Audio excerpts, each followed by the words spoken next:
have to change the scale of evaluation. Because if we continue to judge ourselves by the standards set within that imperialist, white supremacist, capitalist patriarchy, then we never move. Because even if we move, but we still have what I call the voice of judgment. My theory is that the dominating culture depends on the voice of judgment.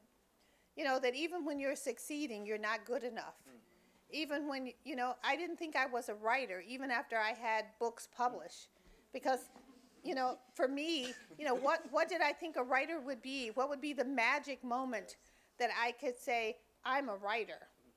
And that whole thing had to do with my needing some type of validation outside myself to give me power, and not to be able to think of, you know, power that I can give myself, that we can self-generate.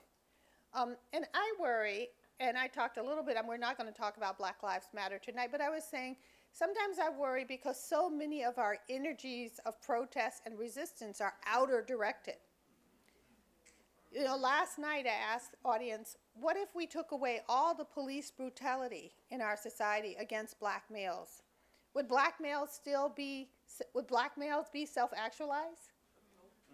Is it really police brutality that is keeping black males from, you know, I mean, I mentioned my brother last night, how my father used to say to him, Glory, to me, Glory, your brother ain't worth a nickel. And he loved putting my brother down. I mean, it's amazing that my brother could come out of addiction. You know, when I hear people like putting little black children and boys, especially, you stupid, you dumb, down, you think, how will that person empower themselves from that?